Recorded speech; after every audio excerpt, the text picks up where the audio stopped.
Tagalog expressions when not feeling well.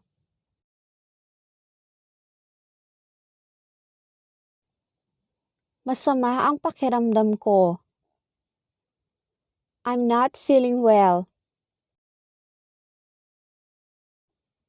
Ang sakit ng ulo ko, parang nahihilo ako. My head hurts. I feel dizzy. May sakit ka ba? Kailan pa? Are you sick? Since when? May sakit siya. Ayaw niya lang sabihin. He's sick. He just doesn't want to say it.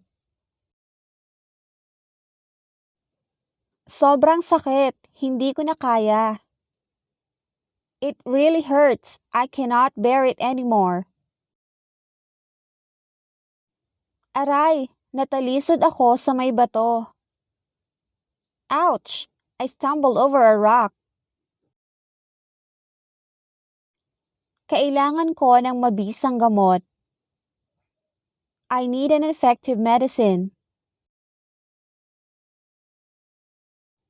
Dalhin mo na siya sa ospital ngayon din. Take him or her to the hospital right now. Nahihilo? Baka buntis siya. Feel dizzy? Maybe she's pregnant. Bigla akong nakaramdam ng pananakit ng kasukasuhan. I suddenly felt joint pain.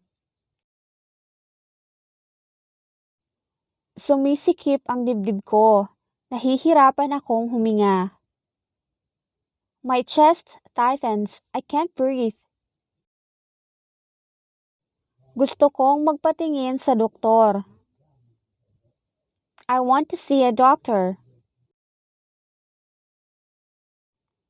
May kilala ka bang doktor? Do you know a doctor? Dalhin natin siya sa ospital. Let's bring him or her to the hospital. Tumawag ka na ng doktor. Call a doctor now. Ano pang hinihintay mo? Bilisan mo na. What are you waiting for? Hurry up! Kinagat ako ng aso. Ano ang gagawin ko? I was bitten by a dog. What should I do? Nadulas siya sa hagdan. He or she slipped on the stairs. Nadulas ako. I slipped. Huminga ka. Breathe. Kaya mo pa ba? Can you still do it? May rayuma yata ang tatay mo. Your father has rheumatism.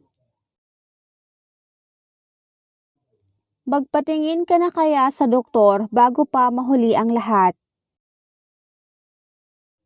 You must see the doctor before it's too late. Malala na ang sakit mo. Your illness is getting worse. Nahihilot na susuka ako. I feel dizzy and sick. Ilang araw na akong may sakit. I've been sick for a few days.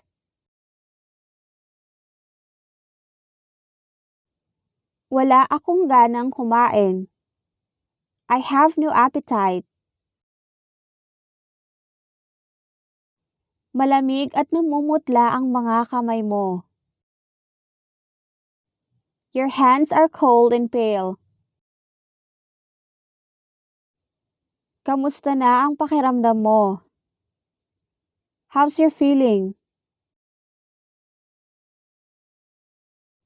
Kailangan mo ng sapat na pahinga. You need enough rest.